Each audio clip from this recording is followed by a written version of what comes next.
Hello दोस्तों, power of science में आपका स्वागत है। आज हम बात करेंगे double helix model of DNA की। इससे पहले हम बात करते हैं कि डीएनए क्या होते हैं। डीएनए की फुल फॉर्म होती है दोस्तों डीऑक्सी राइबो न्यूक्लिक एसिड। जो डीएनए है वो न्यूक्लिक एसिड होते हैं। न्यूक्लिक एसिड जैसा कि आपको पता है कि दो टाइप के होते हैं, डीएनए और आरएनए। और आरएनए की फुल फॉर्म होती है राइबो न्यूक्लिक एसिड। अब हम टाइम वेस्ट ना करते हुए अपनी हम मेन बात कहते हैं कि double helix model of DNA क्या होता है। तो दोस्तों, डीएनए का जो डबल हेलिक्स मॉडल था वो वॉटसन एंड क्रिक ने 1953 में दिया था। तो इसमें क्या होता है दोस्तों कि इसमें दो पॉलीन्यूक्लियोटाइड की स्ट्रैंड होती है। इसमें न्यूक्लियोटाइड होते हैं। न्यूक्लियोटाइड कैसे होते हैं दोस्तों, ये देखिए। न्यूक्लियोटाइड में सबसे पहले हम बात बताते हैं न्यूक्लियोटाइड। न्यूक्लियोटाइड में एक होता है फॉस्फेट ग्रुप, एक होता है सुगर, एक होता है बेस। इस बात को दोस्तों याद रखना। न्यूक्लियोटाइड में क्या होता है, एक फॉस्फेट, एक सुगर और एक बेस। तो सबसे पहले हम एक सुगर बना लेते हैं दोस्तों। ये इसमें कौन कौन से कार्बन है, इसको जीरो लेते हैं दोस्तों। ये C1 हो गया, C2 हो गया, C3 हो गया, C4 हो गया और ये हो गया C5। तो ये पॉलीन्यूक्लियोटाइड है। तो इसमें क्या होंगे, और सारे न्यूक्लियोटाइड होंगे। तो हम देखिए दूसरा न्यूक्लियोटाइड बनाते हैं यहाँ पर। ये बना दिया हमने सुगर। ये क्या है, C1 में बेस, फिर ये क्या है 1 C2 C3, C3 में क्या है फॉस्फोरस, फॉस्फेट ग्रुप, और क्या है, और C4 में क्या है फॉस्फोट ग्रुप। तो एक दूसरे से फॉस्फेट ग्रुप है, तो एक दूसरे से कैसे जुड़ेंगे, ये C3 से जुड़ेगा और ये C5 से। तो यहाँ पर कोई ना कोई बॉन्ड होगा, उसको बोलते हैं फॉस्फोडाइल बॉन्ड। फॉस्फोडाइल बॉन्ड। ऐसी एक और बनाते हैं दोस्तों। ये बनाया हमने सुगर। ये है इसका C2 का C0। C1 में क्या जुड़ेगा बेस, 2 3 में क्या जुड़ेगा फॉस्फेट ग्रुप, 4 में क्या जुड़ेगा ये फॉस्फेट ग्रुप। ये एक दूसरे से जुड़ जाएंगे, कौन से बॉन्ड से, फॉस्फोडाइल बॉन्ड से। तो दोस्तों पॉलीन्यूक्लियोटाइड की क्या है, इसमें डबल स्ट्रैंड वाला मॉडल है ये। तो एक पॉलीन्यूक्लियोटाइड की स्ट्रैंड ये होगी, ठीक हो गया, और एक यहाँ होगी, यहीं होगी। इसमें एक शर्त है दोस्तों, वो क्या है कि ये एक दूसरे के एंटी पैरेलल होगी। एंटी पैरेलल का मतलब होता है दोस्तों, ये सुगर और ये सुगर, ये बनेगी ऐसे उल्टी। ये देखिए दोस्तों, ये C0 है, ये C1 है, ये C2 है, ये C3 है, ये C4 है और ये C5 है। तो C1 में क्या था दोस्तों बेस, C3 में फॉस्फेट ग्रुप और C4 में क्या था फॉस्फेट ग्रुप।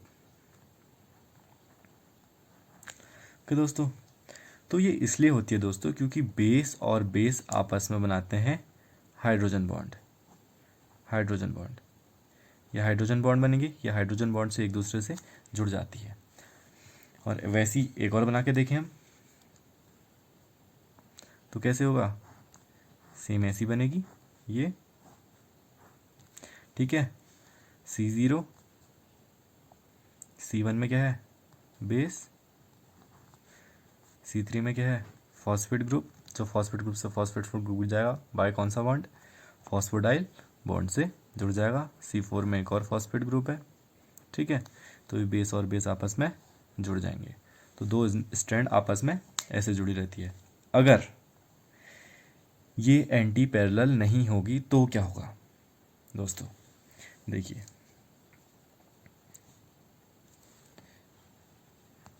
ये एक सुगर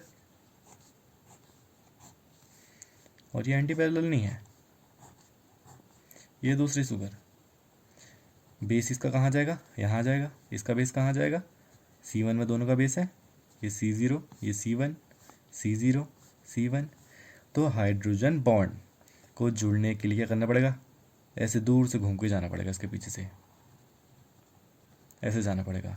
पर हाइड्रोजन बॉन्ड की क्या शर्त होती है, शर्त क्या होती है कि हाइड्रोजन बॉन्ड अगर सीधा होगा तो वो क्या होगा, ज़्यादा मजबूत होगा, है ना। तो जैसे इसमें ही सीधा है, ठीक है। अब दोस्तों हम बात करते हैं इसकी लेंथ की। तो दोस्तों होता क्या है, जो ये बेस है और ये बेस है आपस में जुड़ा है, तो इन दोनों के बीच की जो दूरी होती है, इन दोनों के बीच की जो लेंथ होती है वो कितनी होती है दोस्तों, बेस टू, तीसरा पॉइंट, बेस टू बेस जो लेंथ होगी वो कितनी होगी, 3.4 एंगस्ट्रॉम। ओके दोस्तों। और ये जो है ये क्या है, हेलिक्स है, एक हेलिक्स है, तो इसकी लेंथ होती है 34 एंगस्ट्रॉम। ये क्या है, हेलिक्स की लेंथ है। तो दोस्तों हमारी शर्तें क्या हुई, पॉलीन्यूक्लियोटाइड है, ठीक है, न्यूक्लियोटाइड न्यूक्लियोटाइड न्यूक्लियोटाइड पॉलीन्यूक्लियोटाइड बन गया, ठीक हो गया। एंटी पैरेलल हो गया, एंटी पैरेलल हो गया, ये सीधा हो गया 3' से 5' की ओर, और ये 5' से 3' की ओर। और क्यों हुआ, ये मैंने आपको बताया कि हाइड्रोजन बॉन्ड सीधा रहेगा, और ऐसे करेंगे तो ये क्या होगा, हाइड्रोजन बॉन्ड को पीछे से घूम के जाना पड़ेगा, जिसमें मजबूती नहीं आएगी, ठीक है। और क्या है, बेस टू बेस की लेंथ कितनी आई, 3.4 एंगस्ट्रॉम। और यहाँ से यहाँ तक की एक हेलिक्स की जो लेंथ होती है वो होती है 34 एंगस्ट्रॉम। अब दोस्तों एक आखिरी बात कि जो बेस है, जो बेस है, ये जो बेस होते हैं दोस्तों वो 4 टाइप के होते हैं। कि कौन कौन से, adenine, guanine, thymine, cytosine. Okay दोस्तों। तो जो ये बेस हैं वो आपस में जुड़ते हैं कैसे, एडिनिन जो जुड़ता है वो जुड़ता है थायमिन से। एडिनिन जुड़िए किससे, थायमिन से। एडिनिन जुड़ेगा थायमिन से। और जो गुआनिन जुड़ेगा वो जुड़ेगा किससे, साइटोसिन से। तो दोस्तों इनकी शर्त क्या होती है कि जो एडेनिन जो है, बेस है 4 टाइप के, AGTC। तो एडेनिन जो जुड़ेगा थायमिन से वो जुड़ेगा डबल बॉन्ड से, और ग्वानिन जो जुड़ता है वो जुड़ता है साइटोसिन से, जुड़ता है कितने बॉन्ड से, ट्रिपल बॉन्ड से, 3 बॉन्ड से। तो माना दोस्तों ये है एडेनिन, ये बेस जो है वो एडेनिन है, और ये बेस है जो वो क्या है, ग्वानिन है। तो ये आपस में कितने बॉन्ड से जुड़ेगा, डबल बॉन्ड से। ऐसे ही दोस्तों इसका माना ये वाला बेस जो है वो क्या है,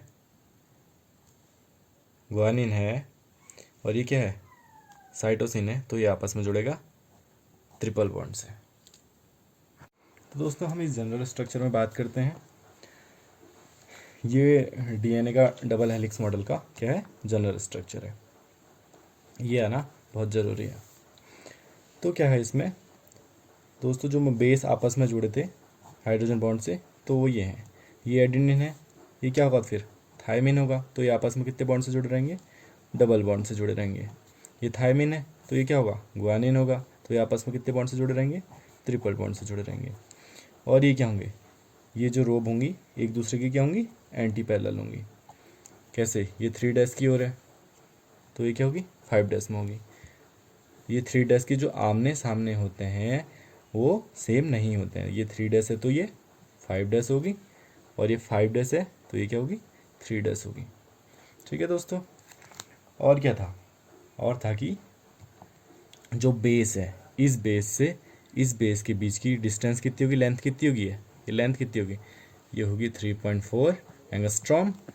और क्या था, एक हेलिक्स की, सिंगल हेलिक्स की, एक हेलिक्स जो ये जा रहा है दोस्तों, इसकी डिस्टेंस कितनी होगी, 34 एंगस्ट्रॉम। तो दोस्तों यहीं पे ये वीडियो ख़त्म होता है। अगर आपको ये वीडियो अच्छे से समझ में आया हो तो आप इसे लाइक कीजिएगा, सब्सक्राइब कीजिएगा एंड शेयर कीजिएगा। Thank you.